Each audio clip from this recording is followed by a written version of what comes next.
Ready? I'm ready. Let's do this. Okay. Welcome to our podcast, Functional Medicine for Moms. I'm Kelly Moline. I am a functional medicine consultant, licensed pharmacist, wife, and new mom. And I am Landon Moline, Kelly's husband, and father of our little baby Danielle. So we have a new podcast name, and if you're returning, you're getting the same podcast you know and love. You're getting us talking about our life and what's going on with our baby, what's going on in health, and trying to live a healthy, holistic life as much as we can, right? With some treats here and there. But we wanted to change the names so that new parents, new moms can find us, especially if they're looking for more of that functional medicine aspect. What functional medicine is more of like a holistic, root cause centered health.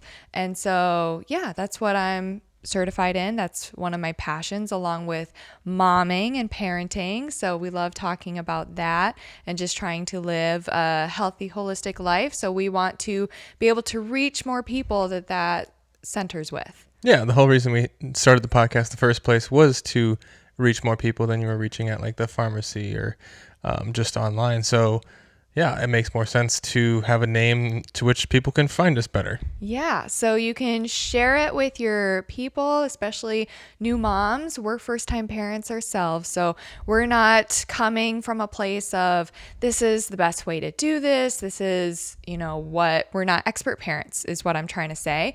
My expertise is more in that functional medicine realm, but functional medicine people, crunchy moms, we love researching. So I'm coming with some research, and we're going to talk about crunchy mom topics. And if you're new to what crunchy means, it's more of like holistic, health-centered. I've heard the term granola mom, that type of thing. And everyone has a spectrum. We talked last episode or 2 episodes ago about being like an 80% crunchy mom, and we're trying to make those healthy holistic swaps, but you still have your treats here and there, or you still have to live a practical real life, so make it realistic, right? And so, yeah, we are changing a little bit of branding. I added a little bit of pink to the cover art. I'm wearing my pink shirt, Poppy Pink, I call it. Our nickname for our baby is Poppy. And I got this light pink hydro jug when I was pregnant, and we called her Poppy throughout our pregnancy. So once I got that water bottle, I was excited. I got a pink one because I was having a girl. So I labeled it Poppy Pink. And then from then on, I've been obsessed with light pink and calling it Poppy Pink. So we're adding that. I can confirm you have been obsessed with that color since having our little Poppy girl. So yeah. And I think for maybe the YouTube thumbnail, I'm going to add some Poppy Pink or something like that. Make it fun, make it eye-catching, because I love it. And we have a lot of green in our house. And when we started, like Moline Method mic'd, and Moline Method has lots of greens. I was thinking green for like the natural feel, right? Us millennials love green. And so you can tell when you're in a millennial house because they make everything green. I'm no different. We have the green background, right? Now it's behind you, Landon. It was behind me. We switched sides, with our new rebranding. But yeah, now we can add some more color. Ever since I think having a baby, especially a girl, I've just wanted to wear like brighter colors. Before I was a lot more black and neutral, and I still like those too, but now I'm like, oh, where's my Papa color? Where's my Poppy Pink, right? So yeah. That is true. Yeah, and I will say too, I want to emphasize, like, along with the rebranding, like you kind of mentioned already, share with your friends. If you enjoy listening to us talk about these topics, the way we reach more people is really dependent on people sharing the podcast. So definitely do that. Yeah. My phone is buzzing. Is someone calling you? Apparently. Okay, we're shutting that off. There we go. Yeah, so we're gonna we're talking about those same things. I'm going to kind of go between functional medicine topics and that crunchy mom lifestyle topics, and maybe some more debatable topics, especially in this realm. Like today, we're going to talk about drinking alcohol while breastfeeding and kind of the research a little behind that. I know it's debatable, so we want to give our thoughts. And just because we're giving our thoughts doesn't mean anyone is right or wrong. We are doing what we feel comfortable with. But then like next episode is going to be more functional medicine deep dive if you want to grab a pencil, or just like a little bit more sciencey, but we're going to relate it more to that new mom or babies, or just what's relevant in our life or our listeners' lives. So yeah, and if you have questions or topics, definitely send it in. And yeah, you can email me at let me get my email. Kelly@MolineMethod.com. You can email me there. I'll put it in the show notes. We're going to like change my Instagram a little bit, and hopefully we can reach more people with that. People can find us who want this type of conversation. Exactly. So would you like to jump into our topic right away, or kind of talk about... Let's talk about the week. We just had our 5th year anniversary. We did. Yep. Yes. You survived 5 years with me. Congratulations. I know. It was a challenge some days. But no, we've all couples, we have our highs and lows. This year is no different. We have our discussions and all of that, but we always come out stronger. We had the pregnancy the last year, and then the NICU and all of that. And now we're new parents. So we're in a new phase of life. There's new discussions to be had. But 5 years ago, we had, it was 2020. So we had a COVID wedding, which was kind of wild. Mm-hmm. Yep. Definitely different from your typical wedding. People showing up with masks on to your wedding. A little different. And my best man got COVID at my wedding and got kicked off the premises. And then we got kicked off the premises the next day. Yeah. Cut everything short. We got married in Minnesota at a beautiful resort, Fair Hills, and in Detroit Lakes, or out of Detroit Lakes. And so everyone had like cabins that they stayed at, and we were going to stay the whole weekend. So pretty. And then, yeah, it was the first wedding of the season, of their season. And so they weren't sure how they were going to do things. Well, yeah. And they were already on high alert then too, because they hadn't dealt with it yet. And of course, first one. Yeah, the first wedding they had, the best man apparently had COVID, so he got kicked out. And then our whole wedding people, we're going to stay the weekend, and we got kicked out the next day. Yeah, we literally said I do, and like you may kiss the bride and all that. And then we're walking out, and I see them literally hand in hand with my best man, like walking him off the premises, and I was a little bit confused. Yeah. No, before we even like hugged our guests and said, and they're like, congratulations and all that. They're like, so we have a COVID person and we're kicking him out, and this is how we're going to handle it. But then we lost like all of our old folks that came to the wedding. They're like, we're out of here. Yeah. They didn't feel comfortable, which I get.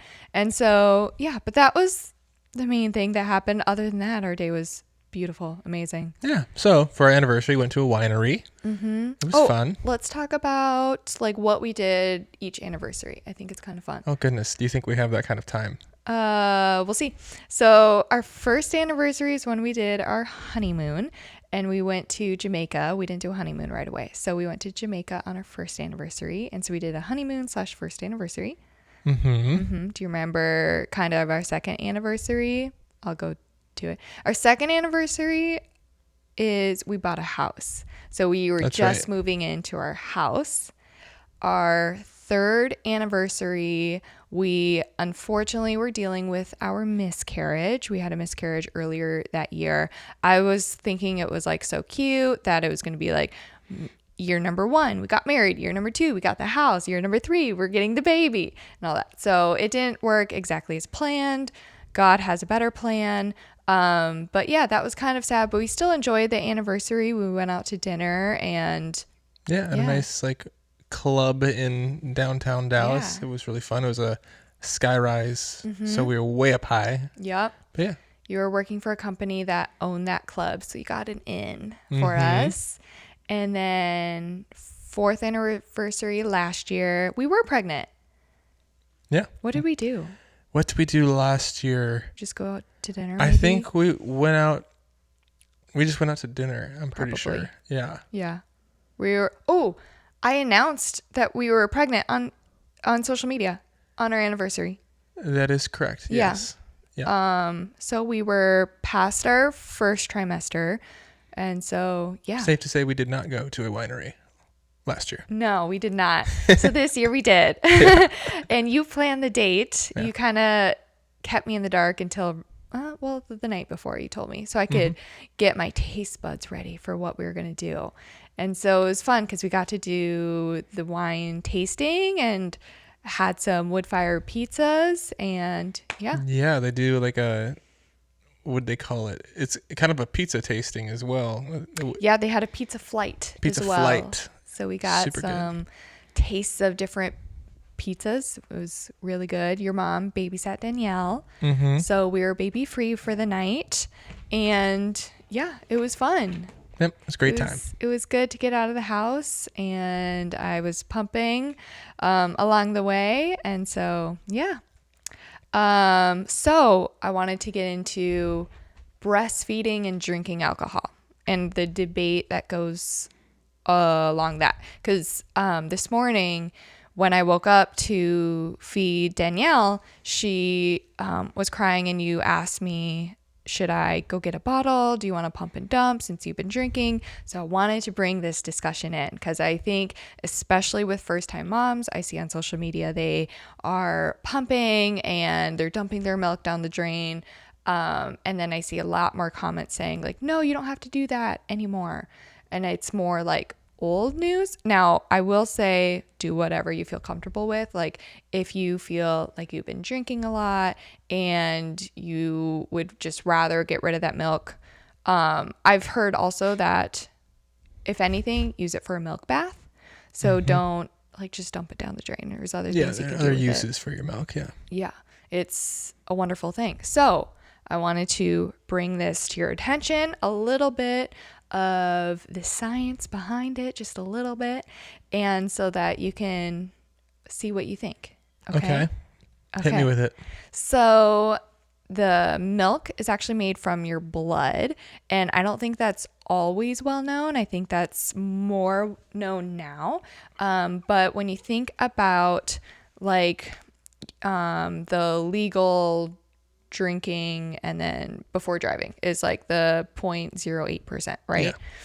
So that's when you likely feel more buzzed or anything like that. And so that's at 0.08%. So if alcohol is made from your blood, the alcohol percentage in your milk is at the 0.08%. So very little small alcohol is actually in the milk. Okay.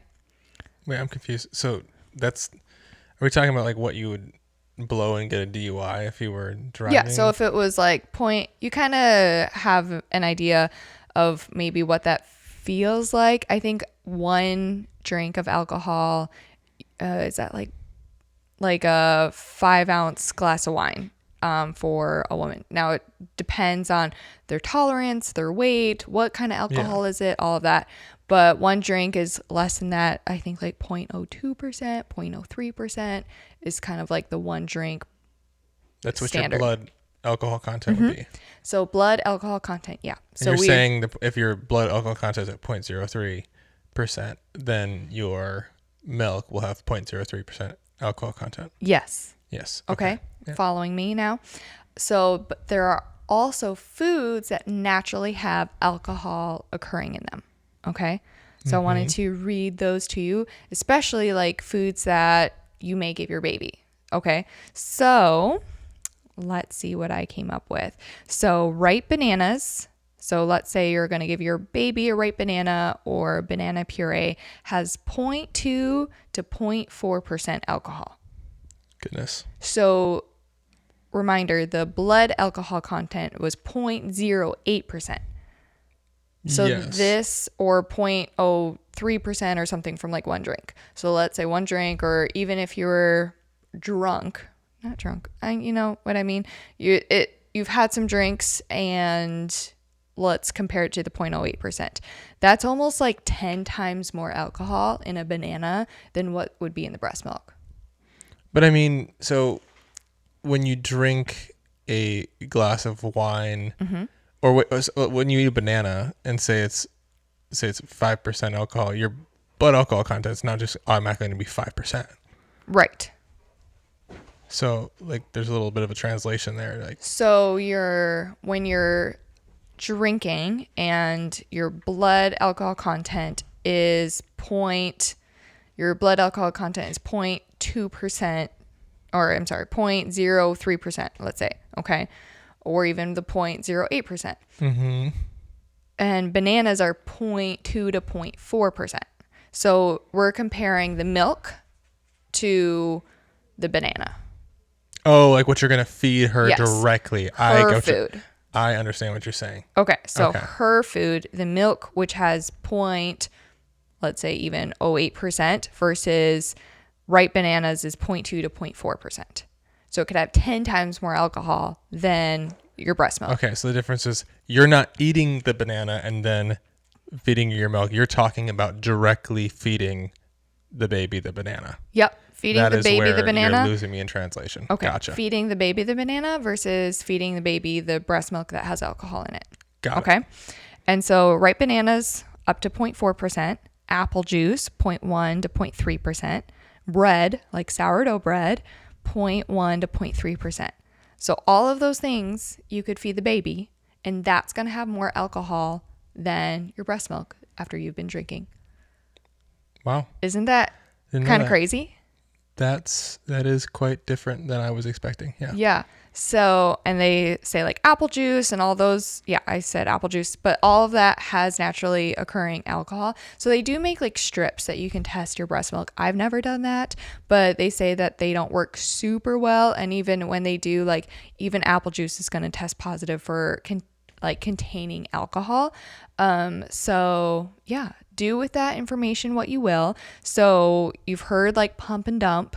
And then I've also heard where people are like, my midwife said, if I can find the baby, I can feed the baby. So that's like another saying that's going around, which to me is like, ooh, I don't know about that. I don't know. You could be pretty drunk and be able to stumble around and find something, especially when it's a full-on human. Yeah. And I think the point is the milk is fine. Now, I will say, like, if you're drunk, you probably shouldn't be handling an infant. So maybe at that point, if you have a pump, you can pump, and while your partner or someone like gives them milk, a bottle or something like that. Yeah, definitely. I wouldn't handle the baby when you're drunk. Yeah. I'm always in favor of, especially when you're talking about handling your baby or even feeding your baby, I like to err on the side of caution. Yeah.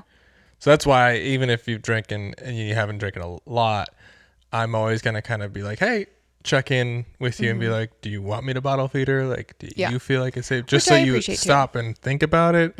Because, yeah, I mean, it's our baby's health we're talking about. So I'm always kind of more on the let's err on the side of caution if we're not sure. Because you're not taking a breathalyzer. You don't know your blood alcohol content. Sure. So, and especially when you're not used to drinking, your tolerance isn't as high and you're a small human. So, yeah. Well, yeah. And then after you've been pregnant for however long, and maybe you weren't drinking beforehand, or maybe you're not drinking right after the baby comes. So yeah, your tolerance could be way different than before. Again, it depends like what type of alcohol it is. But if you do want to be on the cautionary side, like think of like how you're feeling and all of that. You could feed the baby and then have a drink of wine, and then maybe 2-3 hours later can feed the baby, have a drink of wine, and then it kind of runs through your system, and then 2 to 3 hours later, like you do feel better, it's ran through your system, so there's even less alcohol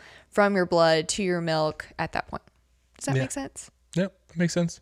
Yeah. So how do you feel now knowing that information about breastfeeding and drinking? Now, I will say drinking alcohol take that what you will. Not everyone supports drinking alcohol because it is a toxin. We know that. And every mom can decide whether or not they want to drink in general because of health reasons, whatever. But yeah, I mean, it definitely brings more context into the discussion. So I do like, I mean, it opens my eyes a little bit to like, okay, so there's alcohol and things that we give our babies all the time and they turn out okay.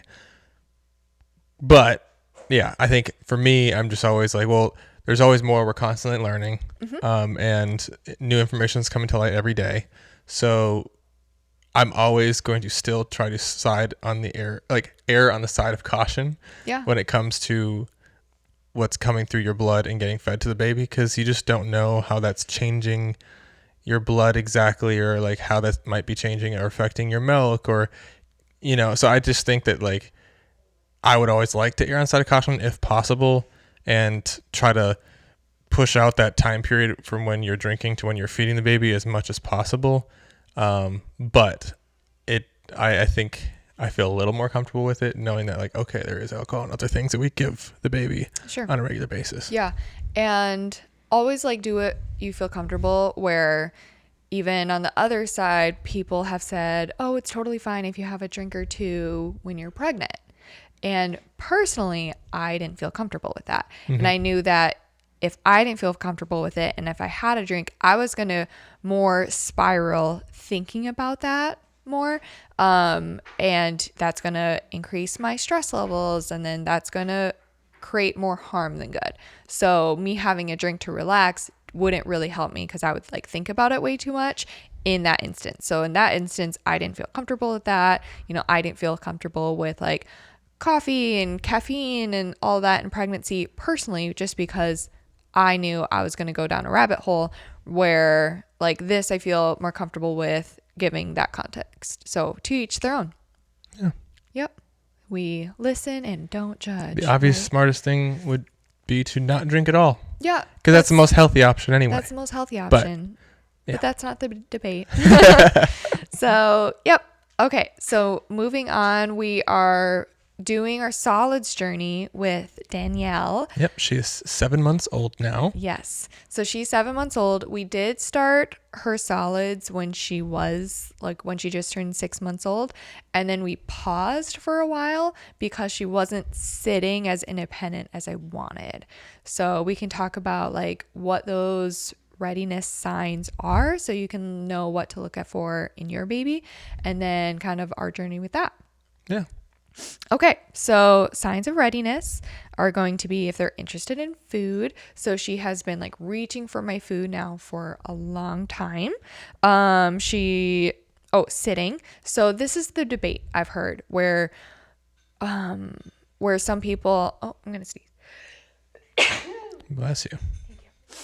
So the debate right now is like the sitting part, where some people are saying supported sitting, or if they're doing like tripod sitting, or some people, give their baby food as early as 4 months. So maybe they aren't even sitting at that point. But I've heard the debate of like supported sitting versus independent sitting. And what I've gathered is when they are independent sitting, their back is straighter.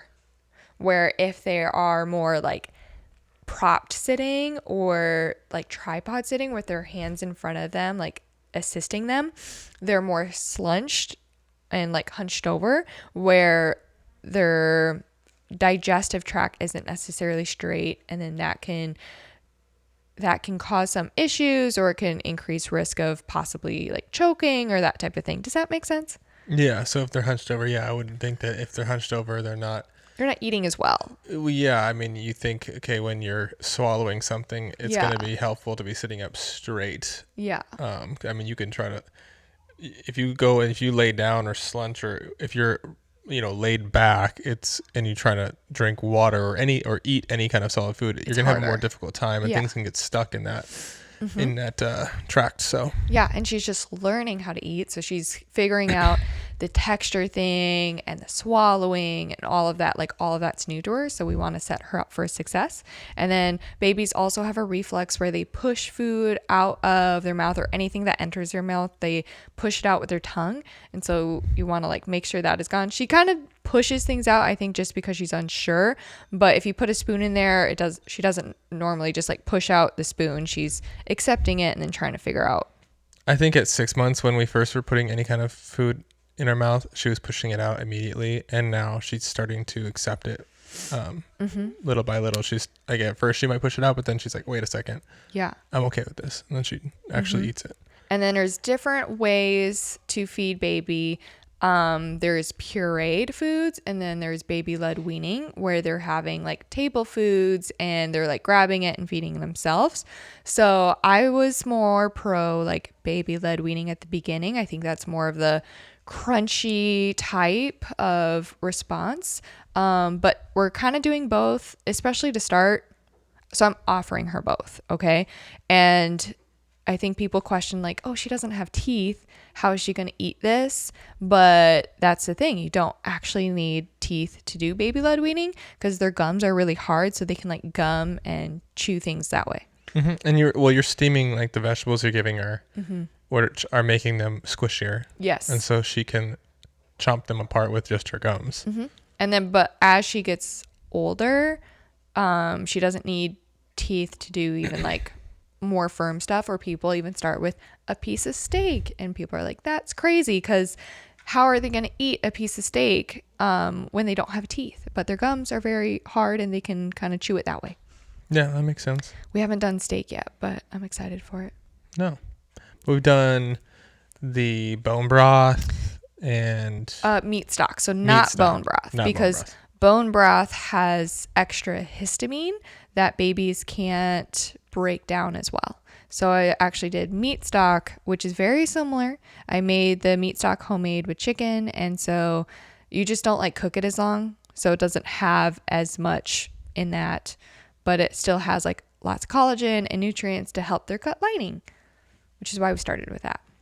And it's a liquid, like a warm liquid, like breast milk. So it can be something more similar rather than just giving them something like very textured right away. It can be easier. It's not the most fun thing to start with, because you're like, oh, I'm so excited to start solids and let's give her broth.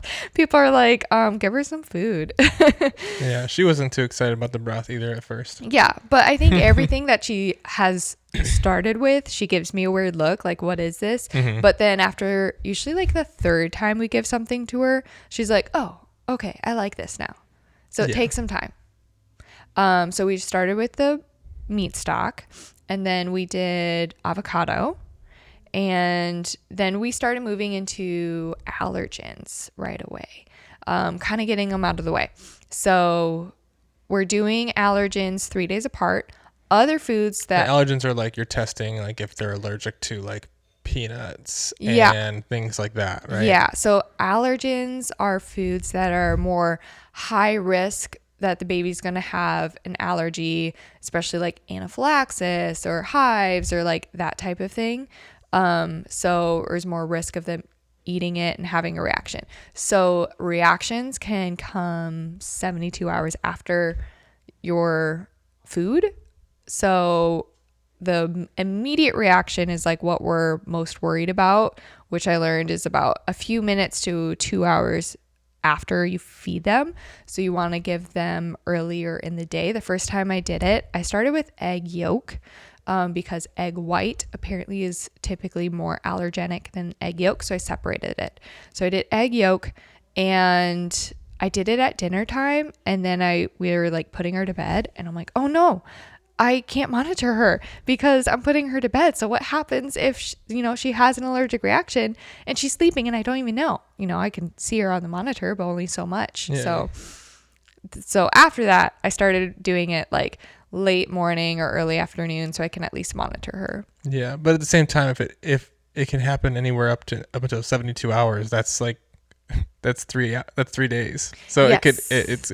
There's going to be a point in which it could happen when she's sleeping. So, you're not going to be up with her for 72 hours. But like the immediate reaction is what we're most concerned about, of like possibly she can't breathe or anaphylaxis or, the hives, that type of thing is more likely to happen a few minutes to 2 hours, where the 72-hour mark, that might include more like a rash or eczema or Okay. like fussiness. The more immediate reactions are going to be more severe. More concerning for Gotcha. sure. Okay. Yeah. And so if that happens, definitely call your pediatrician, and then and obviously if something really bad happens, take them to the ER. But yes, so separating those by 72 hours. The other foods, I'm just like trying a new food every day, or even separating those by a few hours that are less risk for allergy.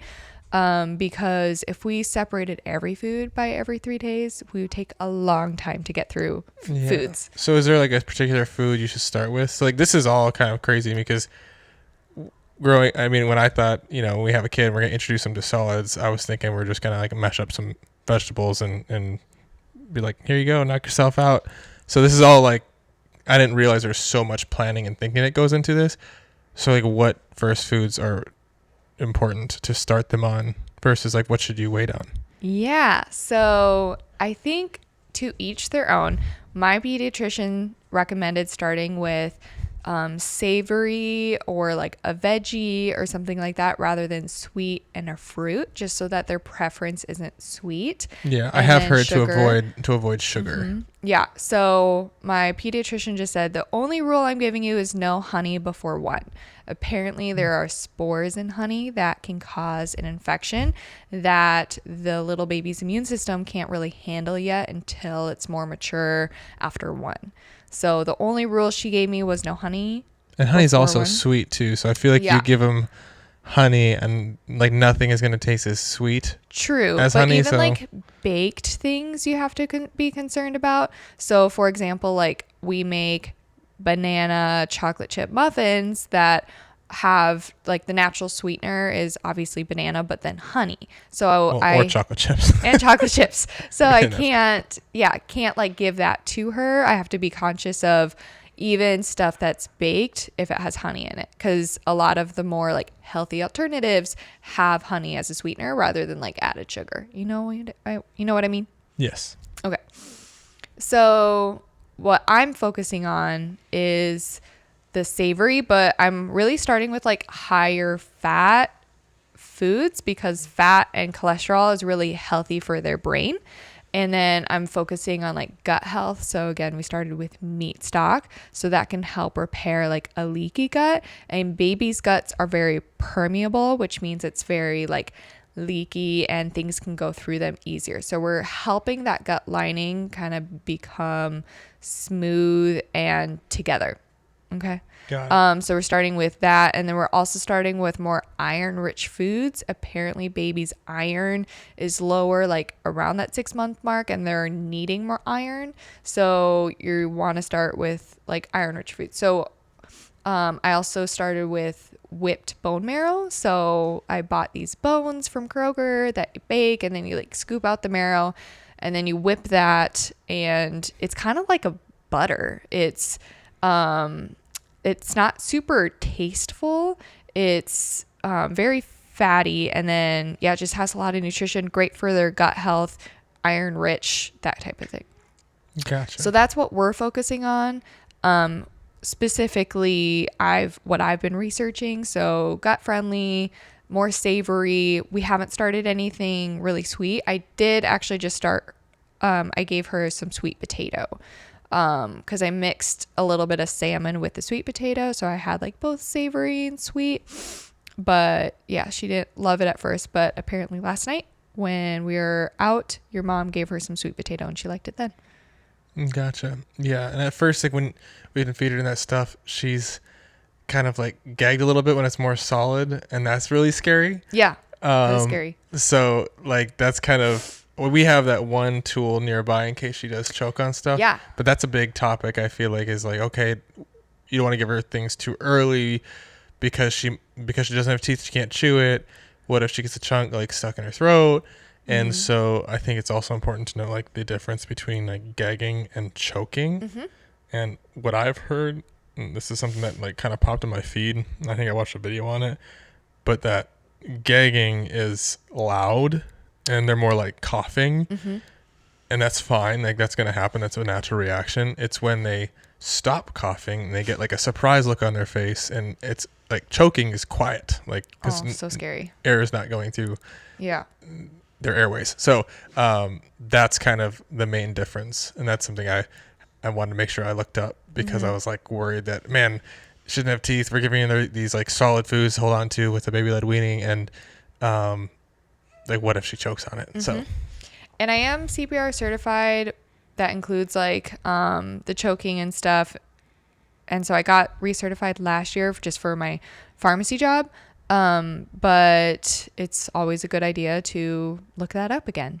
And yeah, we got the life vac before we started solid so that we just feel more comfortable with that in the house. So it can kind of suck it out immediately if something were to happen as well.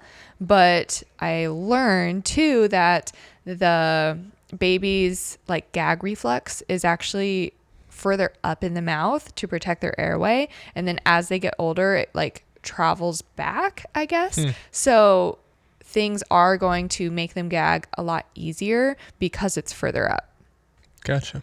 It's like it's designed that way. Yeah. Designed. Yep. Convenient. Perfectly designed. Yep. So you're going to expect that she has gagged. We've been letting her do her thing and explore and know what that feels like. And I think it scared her the first time she gagged. But just trying to make it like a positive experience. So they say food is fun until 1, and which kind of confuses me a little bit, to be honest, because the point of that is milk is the sole nutrition until 1, and then food is just like extra. And then after 1, their food is the sole nutrition. And if you continue like breastfeeding or something, that is just extra. But I'm like, this is such a weird like cutoff. And I'm like, how does it just switch overnight? But it sounds like it is more of a gradual switch. Like by the time they're 1, they're having 3 meals and 2 snacks to have their food.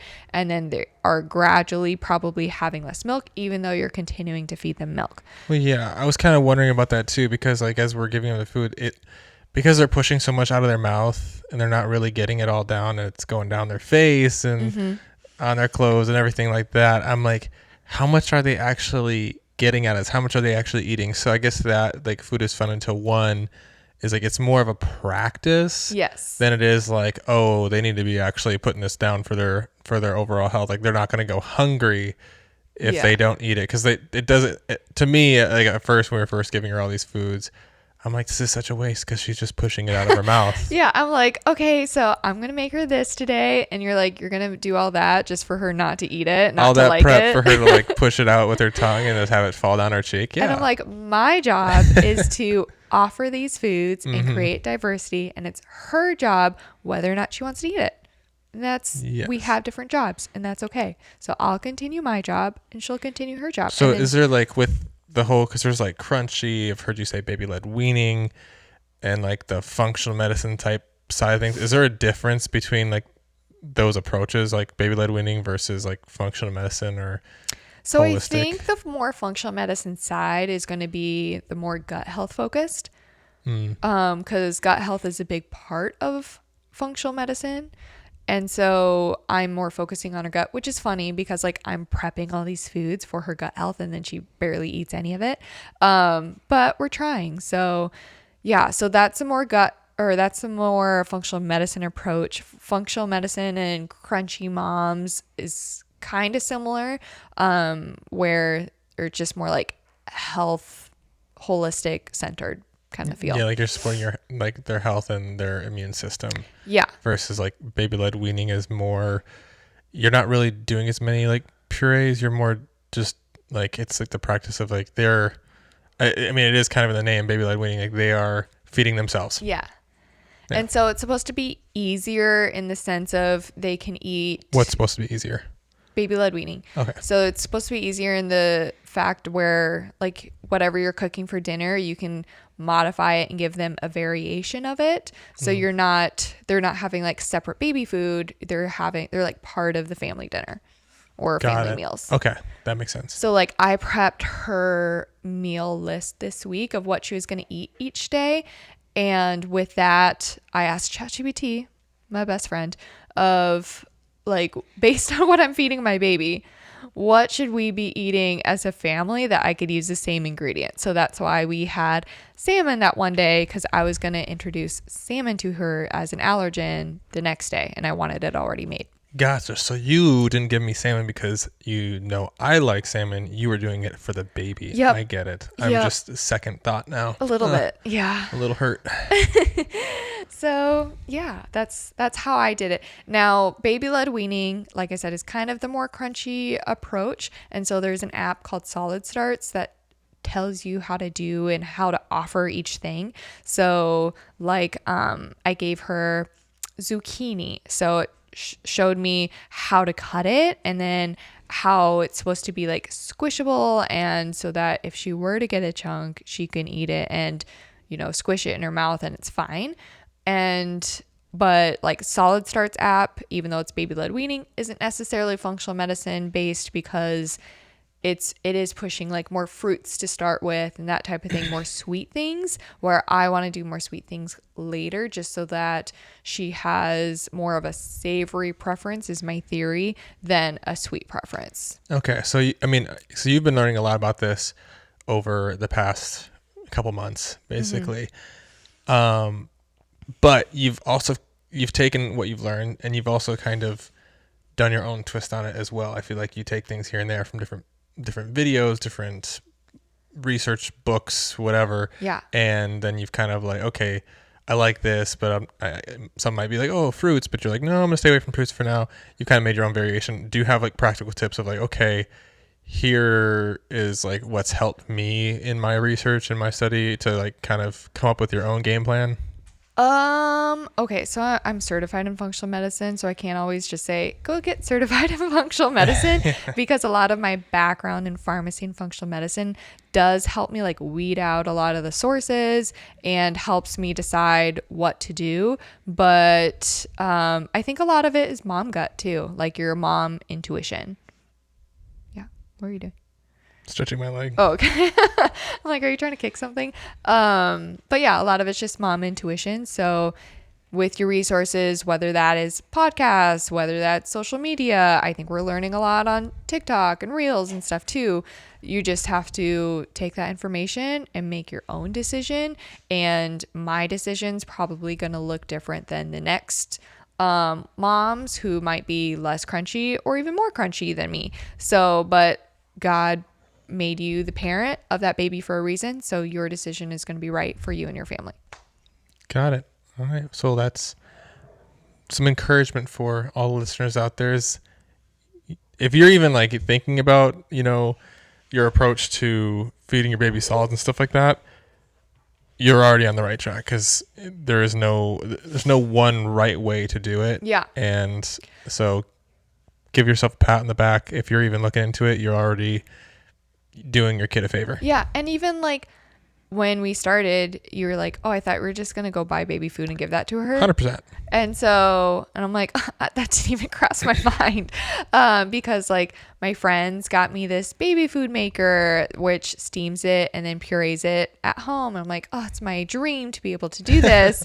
And so, but like next week we're going to be traveling to Minnesota again. So like being able to buy baby food is probably what we're going to do, just out of convenience there. And then, so I'm going to be looking for like better brands, organic foods, that type of thing, to let her try it while we're there. And I can feel better about giving her baby food that's bought. Yeah. Which brings up a good point, is like, if you don't have time, like there is things like some of that stuff, like making the purees and all that kind of stuff, it takes time, and not everyone has that kind of time to do that. So yeah, again, like, do what you can, and for sure, don't feel bad about, you know, if you got to go out and buy baby food, like that's totally fine too. Yeah. So. I feel very fortunate that I am working typically one day out of the house. And so I feel very fortunate we were able to do that. And so my point is, I have more time to be, or I wanted to have more time to spend doing that kind of stuff for her. And so I'm really happy I'm able to do that. But, if I were to go out working more, I probably would have less time or have to meal prep her food a little bit more on my time off to be able to do that as well. Yeah. So, and then we talked a lot about baby led weaning, and that's more of the like crunchy type of thought process to feeding. I think more recently, but we actually end up doing more purees right now too, because she's getting used to the textures, but you don't have to start with purees, but she seems to be like more okay with the yogurt, that type of thing right now. Yeah. She actually, that was probably the first thing that she got more excited about and swallowed more and actually ate more was the yogurt. Yes. Yeah. Do we want to talk about what we've given her so far? Oh, wait. So I talked about the Solid Starts app. So I was actually reading on that with like the history of baby food, and I thought that was very interesting. So like jarred baby food is what I'm talking about, like packaged baby food. So the history of that, I'm not going to get any of the years right, so you can do your own research, but I'm going to give you the gist. So it actually started with a guy like canned like veal and liver and like strained that and canned it and offered it to moms who like needed more time or didn't have to do it themselves.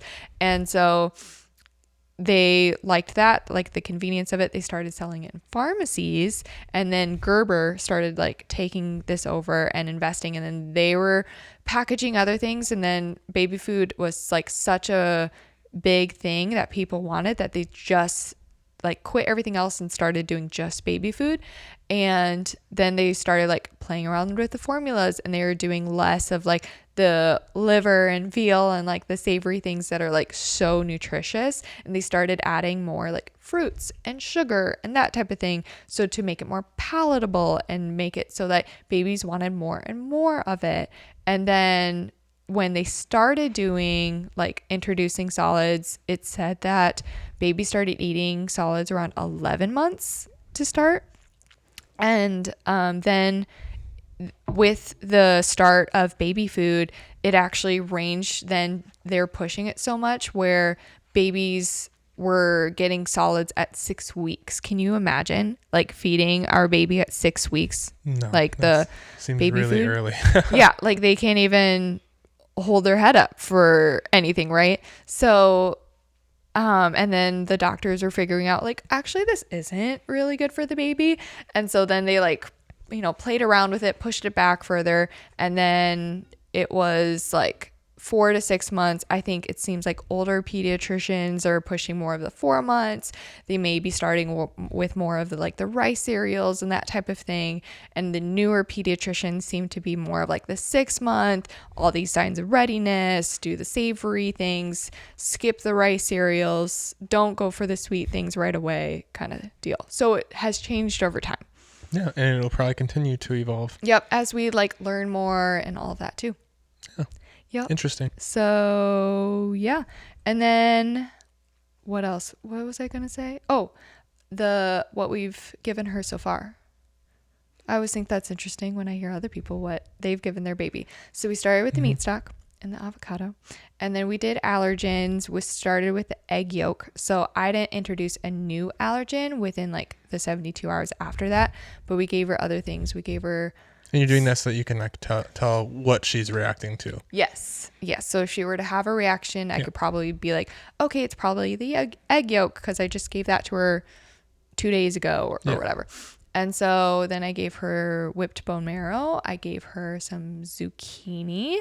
And then the next allergen we did was dairy. So I started with whole fat yogurt, and I did regular yogurt instead of Greek yogurt, which is also debatable online whether to like give babies more protein, because Greek yogurt has protein and they're saying babies don't need that much protein. It's bad around the kiddies, which I don't really understand, because you can give babies chicken and steak, which is going to have more protein.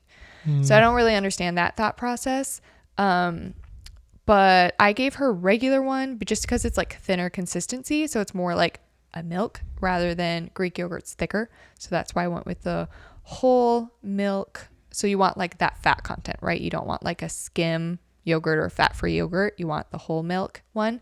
And then, so we did that. I gave her a little bit of butter. When we were doing the next night, what did we give her? That she didn't necessarily love. Oh, broccoli. We gave her broccoli, and I gave it baby-led weaning style, which was like steamed and squishable, and then also a puree, which I like mixed the bone marrow and butter with that, and some breast milk, so it's like a little bit familiar. Yeah, you've definitely been doing like a combination of baby-led weaning and like more the crunchy functional medicine side, where you're also doing the puree. Yeah, but like adding some fats to the puree too, you know, for her brain. And then, we did that. And then you're mixing in some like breast milk with the purees and to thin it, you can mix things like breast milk, or if you're doing formula, you can mix that, and or you can add a little bit of water to it, and then, or you can like do the meat stock, which our meat stock is like kind of chickeny, which she didn't love the flavor, so that's why I've been doing breast milk, so it's more familiar with her. And then yesterday I did introduce the sweet potato, and I put some salmon in there, so that was the next allergen. She was kind of weirded out by the texture, because I mixed like little salmon chunks into the sweet potato, so it'd be easier for her to eat. But she was like, "What are these chunks?" And so that was my next allergen, was fish. So, gotcha. Or shellfish or something like that. So salmon, and then I'll probably do peanuts next. Peanut butter. Did you buy that peanut butter? I did get the more natural, like no sugar peanut butter. Yeah. So we've been having like the Jif Natural, but I looked at the ingredients label, and the second ingredient is sugar. Yeah, that's why it tastes so good. I know. Low sodium, but still a lot of sugar. Yeah. So I had you get a more actual natural peanut butter that the only ingredient is peanuts. So no extra oils, no added sugar. And so I'm going to give just a little bit of that. And then again, monitor for the 3 days, no other allergens. And that's also like a newer thing. Like the generation above us was told not really to do allergens until after 1. But the newer information is saying starting allergens earlier can help, so that it like builds more tolerance and stuff like that younger, so they have less risk of allergies as they age. So again, information is always changing. Probably depends who your pediatrician is, what information you're finding online, all of that. So go with your gut too. But overall, I've been very impressed with how many things you've been making. It takes a lot of time and energy to be making all those things. So I think you're killing it in the foods department. Well, thank you. Yeah. And thank you for cleaning up after me. That is how I know that it must have taken you a long time, because there are always so many dishes to clean. Yes, really. And so I appreciate when you clean up afterwards, and I come back after like putting her down for a nap and everything's clean. I'm like, oh, thank God. But yeah, so our next week's episode is going to be about food allergens with food allergens and sensitivities with babies, and you can also we'll also talk about adults, so how adults can tell along with babies, and kind of the sciencey stuff behind that. So if you're curious about that, if you're also starting solids, or if you as an adult also have food sensitivities, what to look out for, all of that. Nice. A little bit of science behind it. So yeah. Okay. Anything else in that department? No, I think we covered it all. Okay. So we always end with Lannon's dad joke. Did you come with one? I came prepared today. Yes. All right. You ready for it? Yes. Why do people who live in Greece hate waking up at dawn? I don't know. Because dawn is tough on Greece. Oh, that's actually really good.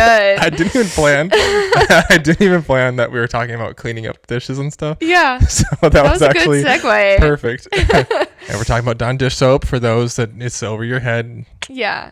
A lot of them Thunder are over Shepherd. my head, and I'm like, wait, You got explain that one right away. Yeah. I think it's more of like they're saying delivery. like done is tough on grease, you know. Yes. So I think it helps with the delivery. yeah, I did not plan the timing. I didn't know we were going to be talking about cleaning up dishes at all. So that was perfect. Just own it, Landon. Yeah. No, we did plan that. No, we didn't. Yeah. No, that was good. Awesome. Okay. Great. Well, thanks for listening today. Yes. If you like what you're hearing, Yeah. make sure you leave a 5-star review, Yep. like, subscribe. Tell your friends. Tell your friends about it. Seriously. Share with maybe like first time moms or people interested in functional medicine. I mean, if everyone just shared with one friend, that would like double our viewership. Well, and even my sister, Literally. I was, sharing with her how we're going to change the name and all of that. Mm-hmm. And she was like, actually, I'm not a fan. She's like, I'm not a mom, but I still feel like I get a lot out of it. And I'm like, that's totally fine. You don't have to be a mom to listen. But she also knows us. Yes, So I that know. helps. You're our natural She's probably fan. going to listen anyway. Yeah. So, but the point is she listens to a lot of podcasts and she likes it. And she's like, I get a lot out of it and I like listening. So yeah. And then dads can get stuff out of it too. Mm-hmm. Thank you. I mean, I'm learning. So Yeah. Yep. You bring the dad, the husband perspective, or even like the newer, healthy parent perspective, because I do a lot of the research and you like to be healthy, but you don't naturally research it like I do. No, So, this is true. yep. Okay, great. Awesome. And then, yeah, I'll put in the show notes of where you can find us on social media because we'll probably change some of those handles as well. Sounds good. All right. Okay. Bye-bye. Bye-bye now.